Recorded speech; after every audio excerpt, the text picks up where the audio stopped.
for this one year permutaan di podcast Kinomin.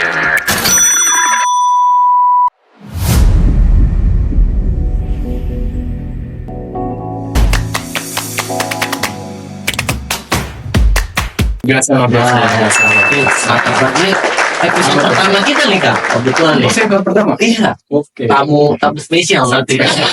Waduh. Sebenarnya yang spesial tuh ada. Apa? Ya saya sebenarnya. Enggak sih, bukan merendah ya. Kalau saya sukanya itu kayak yang di tengah-tengah aja lah. Entry level aja, kalau HP itu entry level aja. Tapi secara kualitas saya memang tinggi. Oh yes. Oke, baik. Nih kita perkenalkan dulu nih. Ya, ini juga nih. Ini Bung Raka ya. Ya, Selaku ini ya, selaku mahasiswa biasa aja saya. Biasa aja. mantan ketua Himamen nih. Ya, Mantan ketua Himamen periode 2022-2023. Iya betul, 2022 2023. Nah itu sebenarnya Ah, saya juga bingung ya, maksudnya di periode 2022 2023 atau di 2023 2024, karena memang di masa bakti kepengurusan Himamen sendiri itu tuh kayaknya agak terlambat gitu kan, yang seharusnya saya sama teman-teman himpunan lain sebenarnya itu di tahun 2023 2024 masa kepengurusannya. Tapi karena kita mengacu kepada pengurus sebelumnya, ya akhirnya jatuhnya di 2022-2023. Nah, itu juga termasuk salah satu himpunan yang paling sebentar sih sebenarnya. Kita nggak ada setahun, karena memang tidak sinkronan tahun itu, kayak gitu sebenarnya. itu berarti pas COVID juga nggak sih Kak? Bukan ya? Kalau sesudah nih, apa normal nih?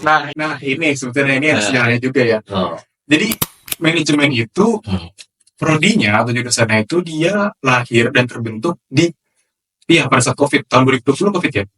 2020 tadinya kan Pancasakti itu kan STKIP kan. Nah STKIP itu sebelum jadi universitas, di STKIP itu tuh cuma ada 3 jurusan kan, pendidikan ekonomi, bahasa Inggris, sama guru PAUD gitu kan. Dan akhirnya di tahun 2020 itu STKIP merger lah dengan beberapa sekolah tinggi lainnya. Salah satunya itu dari STIE, Jakarta Raya atau Indonesia Raya, saya lupa. Ya udah akhirnya masuk manajemen, masuk akuntansi, lalu ada gabungan dari sekolah tinggi informatika atau apa gitu. Itu dari Cikarang, ya akhirnya terbentuklah universitas Pancasakti. gitu. Pancasakti di bawah Yayasan Pancasakti gitu. Nah, untuk himpunannya sendiri itu dia lahir kalau nggak salah itu pas banget ketika adanya jurusan manajemen. Adanya jurusan manajemen, akhirnya terbentuklah himpunannya. Tapi kalau untuk himpunan-himpunan dari Fakultas Ilmu Pendidikan, mereka memang sudah lama, dari zaman STKIP mereka sudah ada. Bahkan BEM-nya itu sudah ada dari STKIP. Tapi kalau untuk himpunan manajemen dan akuntansi, itu baru terbentuknya universitas, baru ada himpunan. Oke, jadi seperti itu ya. Iya. Awal mulanya ini terbentuknya manajemen ya. Betul. Jurusan manajemen ini. Manajemen. Ini kita fun fact aja nih Kak. Oke, boleh. Umurnya berapa Kak? Jadi ada yang bisa tebak umur saya nggak? Kita tebak nggak umurnya? Ada kita. Ada yang tebak nggak umur saya? Umur. Nah ini juga sangat apa ya, jarang diketahui orang. Ada yang bisa tebak umur saya nggak? Berapa tuh berapa? Tadi siapa? Ada yang bisa nggak tebak? Siapa aja yo? Ayo tebak siapa? Berapa? 23. Bener gak? Ya emang saya di umur 20-an sih. Benar tadi di 21. Woi. Jadi saya 2003 sebenarnya. 2003. Langsung nanya umur ya. itu juga saya juga aneh, maksudnya setiap saya kan sambil kuliah juga kan. Di kantor itu tuh banyak yang bilang karena saya dipanggilnya Son kok di kantor. Son ini umur berapa sih gitu kan. Banyak yang ngira tuh saya umur lahiran tahun 98, umur 30-an. Padahal pas saya kasih tahu, saya kelahiran 2003 sih, masih kuliah gitu. Itu mereka pada kaget kayak, yang bener lu itu 2003 tahu semua pak tempe doang gitu. Nah itu emang saya di 2003, memang secara tampang ya 30 kena sih ya. Tampang 30. Sedikit. Gitu. Itu saya 2003, banyak yang nggak tahu sebenarnya. Berarti ini menjadi rekor juga ya di himpunan bahwa umur 20-an berarti 19 berarti ya? Saya masuk kuliah itu kan tahun 2021. Jadi 2021 itu saya lulus SMA. Nah, saya sempat daftar polisi sebenarnya. Ini juga ada yang belum tahu ya. Fun fact. Dulu saya sempat ingin menjadi aparat. Sekarang Mereka kan baik, apalagi negara kan harus baik ya kan. Oh, iya. Iya udah lanjut. Saya nggak mau. Akhirnya pengen masuk polisi gitu kan, karena saya itu waktu SMA itu bisa dikatakan apa ya? Bukan dari keluarga yang cukup sih sebenarnya. Ya berkecukupan aja gitu kan, sangat-sangat berkecukupan tapi tidak kayak tajir melintir gitu. Nah, pas banget waktu SMA itu keluarga saya itu tuh lagi krismon, lagi krismoneta, terus akhirnya saya udah punya niat kalau mau kuliah gitu kan. Tapi melihat peluang kayaknya kalau kuliah itu butuh biaya lagi deh gitu kan. Sedangkan kedua orang tua saya itu cuma pensiunan karyawan swasta gitu kan. Akhirnya ya kalau karyawan swasta kayaknya sih nggak dapat itu ya, apa sih kalau yang udah pensiun pesangon dapat, tapi yang tunjangan pensiun itu loh kayaknya nggak dapat tuh kalau pakai swasta kan. Nah akhirnya saya mikirnya apa ikut kedinasan aja, kedinasan gratis gitu kan. Memang banyak omongan-omongan kayak lu masuk polisi harus jual Alphard gitu gitulah. Udah akhirnya saya coba polisi dan ternyata gagal. Saya gagal karena tangan kiri saya bengkok. Jadi tangan kiri bengkok. Nah itu saya sempat masuk polisi, gagal. Terus saya sempat kerja jadi barista. Jadi setelah udah gagal di kepolisian, saya dapat kerjaan di barista waktu saat itu, bikin kopi dan juga barista boba. Kalau teman-teman tahu Sinona Boba itu saya dulu baristanya. Nah itu berjalan berapa ya? Cuma 6 bulan atau 3 bulan deh seingat saya. 3 bulan berjalan, niatnya itu saya mau lanjut polisi lagi di tahun berikutnya gitu kan. Tapi kata orang tua tuh, kayaknya kalau kamu udah kenal duit akan susah latihannya, maksudnya udah males-malesan dan kan tipikal saya kan yang emang males ya. Saya jujur aja, saya males banget kan. Nah, udah kenal duit tuh, udah gajian segala macem, latihannya udah mulai berkurang. Dan akhirnya kakak saya bilang, kalau kamu kayak gini terus kamu nggak bakal jadi gitu. Kamu tinggal pilih mau lanjut kerja atau kuliah kayak gitu kan. Terus saya bilang, saya nekat tuh kerja sambil kuliah emang nggak bisa gitu kan. Nggak tahu kalau seperti ini ternyata. Akhirnya didaftarin di Pancasakti. Ini ada info nih gitu. Katanya di sini bisa kuliah sambil kerja gitu kan. Oh yang benar, iya banyak udah banyak jurusannya gitu kan, ada 3 fakultas. Pas saya cek-cek, kayaknya manajemen deh. Nah, ternyata manajemen itu pada saat saya masuk itu baru tahun pertama. Iya tahun pertama kalau nggak salah kan saya 2021. Gitu ya udah akhirnya jadilah sampai sekarang. Jadi seperti itu ya. Gitu. Banyak ininya ya. Berarti sebelum kuliah juga pernah kerja dulu ya. Nah pernah kerja sampai sekarang masih kerja juga. Masih kerja. Sekarang saya di Amazon. Di Amazon. Di Amazon. Oh. Jadi ini kita berhubung tentang himpunan nih Kak. Boleh. Himpunan apa nih? Awal mula masuk himpunan Kak. Ceritanya gimana nih? Kayaknya menarik sekali nih. Berbisnis sekali. Malah juga. Kena komplain senior sebenarnya sih. Wah, Tapi saya harus terang sih. Saya mau senior saya aja ceritakan. Jadi memang karena manajemen itu di tahun saya masuk itu baru tahun pertama, tahun 2021, ya koreksi ya kalau salah, kayaknya sih segitu. Jadi citra manajemen itu tuh di mata mahasiswa lain tuh menurut saya itu buruk gitu. Ya mungkin karena memang baru 1 tahun itu gitu kan, belum ada sepak terjang atau experience yang melejit atau yang mulus segala macem, dan juga himpunannya yang menurut saya pada saat itu kurang progresif dibandingkan organisasi lainnya gitu kan. Dulu himpunan paling saya sebutnya itu himpunan raksasa. Himpunan raksasa itu tuh ada 3. 1 Himape, ETSA, sama PGPAUD. Saya bilang dulu sebelum saya naik jabatan itu, saya bilang itu adalah 3 himpunan raksasa. Kenapa? Ya mungkin karena experience dia, karena jangka waktu dia berdiri itu lebih panjang, lebih lama dibandingkan Himame dan Hima Aksi gitu kan. Sehingga ilmu-ilmunya tuh juga banyak, dukungan alumni dan sebagainya tuh kuat banget lah gitu kan. Akhirnya saya sebut itu 3 himpunan raksasa. Dan akhirnya saya masuk manajemen, masuk Himame apa ya? Saya lupa sih. Pokoknya gini Mas. Ya, aman ya. Ya, ada biasanya kalau kita udah pernah ikut organisasi dimanapun, ketika melihat organisasi itu berantakan, kita gatel gak sih buat benahin? Betul. Ya kan? Betul banget. Gatel kan? Nah, itu karena kegatelan saya itu yang bikin ini sebenarnya manajemen tuh punya potensi banyak. Ya kan? Sekarang gini deh. Di prodi mana yang bisa mencakup semua aspek keahlian? Saya yakin ya cuma ada di Himamen. Ya mungkin yang lain ada gitu kan, tapi karena saya di manajemen, ya saya berorientasinya ke manajemen itu bisa semuanya. Contoh, kalau misalkan kita membahas tentang ekonomi, ya kita di Fakultas Ekonomi dan Bisnis. Betul. Jadi pengetahuan tentang ekonomi kita ya setidaknya pasti bisa mengerti dan memahami kondisi ekonomi gitu kan, baik ekonomi mikro dan makro gitu. Nah, lalu untuk pemahaman akuntan dan di manajemen sendiri, ternyata apa yang dipelajari sama teman-teman mahasiswa akuntansi itu juga manajemen juga mempelajari hal itu gitu kan. Buktinya dengan banyak beberapa mahasiswa manajemen dan mahasiswa akuntansi yang terkadang tuh satu dosen pengampu, bahkan satu mata kuliah gitu kan. Nah itu lalu untuk pemahaman ekonomi bisa, dan mungkin manajemen itu secara micro teaching atau secara pengajaran ya mereka juga bisa di ranah itu gitu kan. Jadi saya berpikir bahwasannya Himamen itu bisa dalam semua keahlian, dalam semua bidang gitu, tapi tidak menutup kemungkinan mahasiswa lain atau prodi-prodi lain itu ya mereka juga mempunyai kualitas yang sangat baik gitu, khususnya di mahasiswa Pancasakti ya, PE, PAUD, bahasa Inggris, manajemen akuntansi. Terus ada teman-teman dari FST, TI dan SI kan, yang mereka pasti mempunyai keahliannya masing-masing kayak gitu.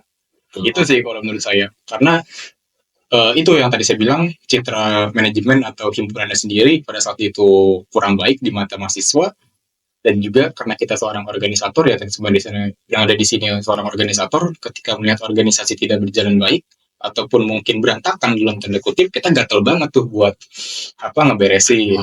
Kayak gitu sih kalau awal mulanya, tujuannya tuh buat ngerapin aja. Tapi tiba-tiba langsung ini saya bilang gak apa ya? Enggak apa. Nih merek sponsor nih, ini siapa tahu. Sponsor. Yummy. Masuk dong ini loh, di sini. Iya, kali aja ya, kali Kak. Nih Gimana? kita juga dengar nih Kak. Ini Kakak juga mau mimpin himpunan kayaknya galak banget nih Kak. Saya gak galak, tapi saya cuma maksa. Itu maksa, saya pengen maksa gitu. Gimana cerita. Enggak sih, banyak yang bukan banyak yang bilang lah ya, banyak sesekali yang teman-teman itu bilang bahwasanya Raka tuh ketika memimpin Himamen itu diktator, sesuai kemauannya aja gitu dan segala macam, terlalu memaksakan bla bla bla bla. Memang benar, memang benar, saya sangat memaksa orangnya. Tapi setiap orang pasti punya gaya memimpin yang berbeda-beda. Ada yang mungkin dia saklek, atau mungkin ada juga yang dia sifatnya tuh fleksibel gitu kan. Semua pasti punya gaya memimpin masing-masing. Tapi kalau gaya memimpin saya yang cukup saklek sih, dalam arti bisa nggak gitu kan. Nggak bisa Kak, cobain dulu. Jadi jangan bilang nggak bisa sebelum kamu coba, jangan bilang nggak bisa sebelum kamu bener-bener udah gagal 2 kali. Jadi gitu, jadi paksakan dulu, coba dulu. Jangan dikasih A nggak bisa langsung ke plan B. Itu kalau menurut saya kan. Ada juga kan yang bilang kalau A nggak bisa ya udah ke B gitu kan. Nah saya nggak menyalahkan hal itu kan tergantung persepsi masing-masing ya gimana. Tapi kalau gaya kepemimpinan saya memang saya yang saklek. Kalau saya bilang A ya harus A. Kalau emang udah benar-benar nggak bisa, udah benar-benar mentok, baru ke yang B. Soalnya gini Mas, apa ya, saya sebut Gen Z lah ya, saya takut tersinggung nih pada Gen Z sebenarnya, tapi nggak apa-apa lah. Banyak yang bilang Gen Z itu kan apa sih, manja, ya kan nggak bisa apa-apa dan segala macam. Sebenarnya Gen Z itu tuh memiliki potensi yang sangat besar dalam seluruh bidang keahlian gitu kan. Tapi cuma satu, mereka nggak mau mencoba. Mereka takut gagal. Nah itu yang saya tanamkan kepada anggota-anggota saya pada saat itu.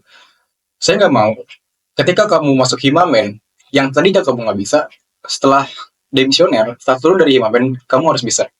Gitu kan. Dan saya waktu dilantik itu, saya selalu bilang, saya di Himamen nggak pernah mencari orang yang terbaik. Orang yang terburuk pun akan saya rekrut. Kenapa? Karena karakter saya bukan mencari orang terbaik, tapi saya membentuk orang agar lebih baik. Jadi kalau kita hanya merekrut orang-orang yang terbaik, orang-orang terburuk ini mau diapakan? Sia-sia dong akhirnya. Nah, daripada sia-sia, saya merekrut semuanya. Mau dia baik, mau dia tidak, apa segala macam. Saya rekrut semuanya dengan catatan ketika kamu sudah selesai di kepengurusan Himamen, kamu harus ada output atau keahlian yang kamu punya. Misalkan sebelumnya belum bisa mengenai administrasi, ya mereka harus bisa administrasi setelah demisioner dari Himamen. Tadinya dia nggak bisa public speaking, setidaknya setelah demisioner Himamen, dia bisa public speaking. Dan alhamdulillahnya memang output itu tetap berjalan. Tapi ya mungkin sisi jeleknya saya terlalu memaksakan. Kayak gitu, kalau saya memang sedikit diktator ya, kayaknya juga banyak kan diktator kalah kalau saya gitu. Tapi apa ya, pasti Mas Adit, coba saya sekarang tanya Mas Adit. Apa tuh? kalau misalkan kita tidak memaksakan yang kita tidak bisa, sampai kapan kita bisa lakukan hal itu? Ya, kita tidak akan bisa kalau misalkan kita tidak melakukan. Iya kan? Kalau misalkan kita nggak kepepet, kita nggak bisa. Iya. Contoh gini, saya nggak bisa buat proposal misalnya, tapi saya mau nggak mau harus buat kepepet di under pressure kan, di bawah tekanan. Kalau saya nggak di bawah tekanan itu, mungkin saya akan lepas tanggung jawab itu. Sehingga sampai kapanpun saya nggak mengerti cara membuat proposal. Tapi kalau si orang itu tadi dia nggak bisa membuat proposal, kita pressure mereka dengan pasti ada batasan-batasan tertentu lah dalam menekan sebuah rekan organisasi gitu kan. Ketika dia dalam keadaan terpepet dan dalam keadaan terpaksa, mau nggak mau dia harus kerjain. Dan setelah dia mengerjakan, pasti kan banyak revisi ya, banyak evaluasi, dan kedepannya pasti dia sudah bisa membuat proposal tanpa revisi dan tanpa evaluasi kayak gitu. Jadi sebenarnya kalau secara memaksa atau diktator itu ada baik dan buruknya sih, tergantung teman-teman itu semua di gaya kepemimpinan yang mana gitu. Tapi kalau saya memang cukup diktator, yang ada sebagian orang yang bilang itu salah, ada juga sebagian orang yang itu juga benar. Nah, itu tergantung persepsi orang. Terus itu sebenarnya. Kalau dengan cara pemimpinan kakak ini kan, ya pasti ada yang merasa kalau misalnya cara ini tuh gak baik ya. Kira-kira nih dari kita ini sendiri nih, cara menanganinya kayak gimana nih Kak? Cara menangani apa tuh? Menangani kan pasti ada yang perbedaan pendapat. Iya. Perbedaan pendapat dari cara kepemimpinan kakak ini. Ini apa cara kakak menanggapinya gimana nih Kak? Dalam suatu organisasi ini. Cara menanggapinya sebenarnya segini sih Mas. Pasti akan ada hal yang disukai orang-orang terhadap kita, ada juga hal yang tidak disukai orang-orang kepada kita. Ya, ada yang pro kita, ada yang suka sama kita, ada juga yang tidak. Nah, yang perlu kita ketahui, kita nggak bisa memaksakan orang-orang yang nggak suka sama kita biar suka sama kita, ya kan? Dia suka sama kita, itu hak dia. Dia nggak suka sama kita, itu juga hak dia, gitu kan? Nah, akhirnya kan sekarang ada dua perbedaan nih, perbedaan pendapat, perbedaan pola pikir dan lain sebagainya. Bagaimana cara menanganinya? Tangani saja. Gimana caranya? Sekarang pertanyaan itu bukan cara menanganinya. Gimana caranya agar kedua belah pihak ini tidak bertuburkan? Gimana caranya?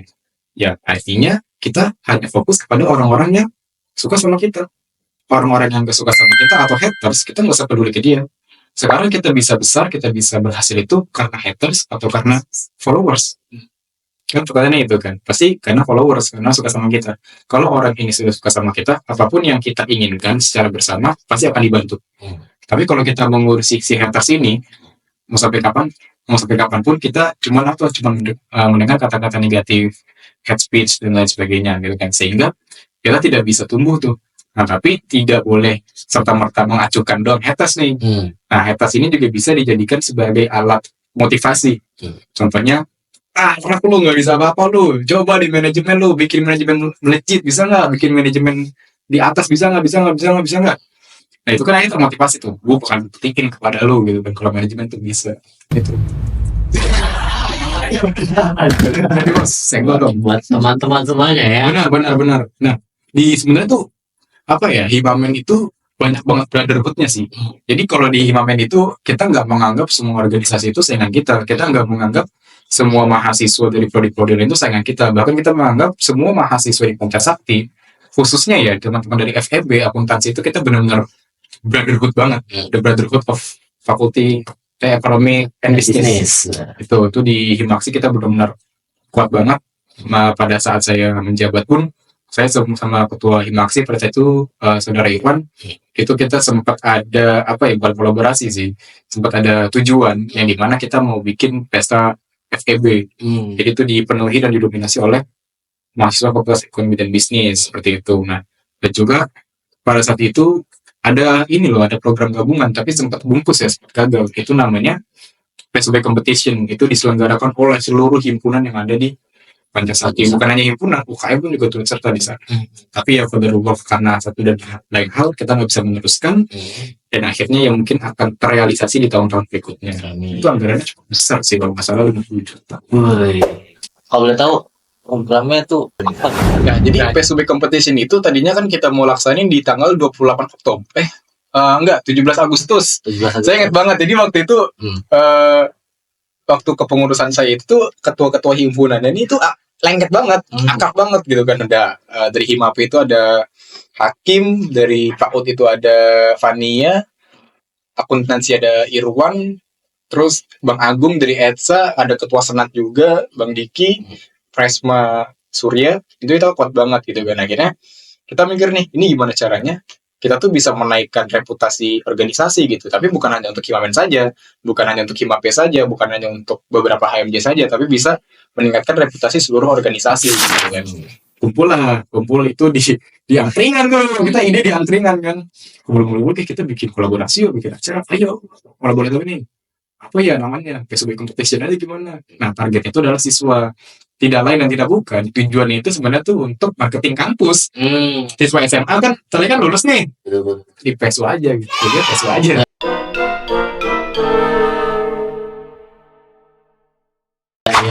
gitu, tadinya tuh buat marketing doang. Nah akhirnya udah mulai perencanaan sama ketua-ketuanya dulu, jangka waktu 4 hari kalau nggak salah, 3 hari itu kita rapat besar seluruh organisasi. Nah itu tuh PSB competition itu, jadi target pesertanya itu adalah si siswa SMA, dan ada beberapa mata lomba, jadi kan kompetisi kan, ada beberapa mata lomba. Nah, tapi ya karena memang kita membutuhkan budget yang sangat besar gitu kan, dan juga butuh support yang sangat-sangat banyak, tapi jangka waktunya itu kita cuman 3 bulan, itu kayaknya nggak nutup sih. Kalau acara-acara besar itu memang harus tahun. Harus punya planning dari jauh-jauh jauh-jauh hari. Itu sih. Makanya ya mungkin nanti di angkatan Mas Adit lah ya, ketika Mas Adit jadi, katanya mau jadi ketua. apa itu? Udah waktu dari mana? Makanya dia kan jadi ketum kan. Tidak. Ketemu senat aja gantiin. Waduh. Oh ya, betul ngomong senat nih. Kayaknya ada chemistry nih. Ada chemistry antara Siapa? Bang Raka dengan ketua senat nih kayaknya nih. Ketua senat. Kita lihat deh. Enggak, Si iya. Bang Diki. Dia musuh saya. Enggak, saya kenal Presma, kenal ketum senat tuh deket lah. Tapi memang bukan chemistry ya, karena saya satu kelas sama beliau juga, sering bercanda juga ya kan, tuh dikiranya chemistry atau dekat gitu kan. Bahkan beberapa persoalan di kampus tuh kayak di kaitin, wah jajan ketemu senat sama ketemu Imam ini bla bla bla bla. Padahal memang kita ngelawak sebenarnya, tapi itu masih fakta sebenarnya. Ya bahaya sebenarnya. Waduh. Bahaya banget. Dia udah nikah. Seriusan ya? Ketum senat, Anda harus jujur ya, nih Anda sudah menikah, jadi jangan bohong-bohong lah gitu. Waduh. Udah nikah, dia udah nikah, istrinya di kampung tapi videonya 2. Asuransi. Kayaknya Mulu nih kasih klarifikasi nih, mana kamera master, terbuka untuk kamu ya, kamu harus jujur. Apakah Dia tuh selalu kata ini ya, dua istri. tapi dia mau yang ketiga. Aduh, sepertinya senang datang sih. Nggak tahu deh. Ya dia punya 2. Waduh, Mau ketiga juga sih. astaga. Ini kita Tapi dia ngomong ke orang lain tuh, saya belum nikah, saya belum bohong sih. Waduh. Jadi itu ngomong ke orang-orang itu buat memikat lagi. Kalau merasa dia play victim orangnya. Ada play victim, maka nanti ada undangan kata dia kesini. Oh enggak. Belum ada nih bro. Aduh. Ini bakalan jadi suatu yang besar ya. Video ini bakal kontroversial. Ada telepon tuh. Ini siapa nih habisnya?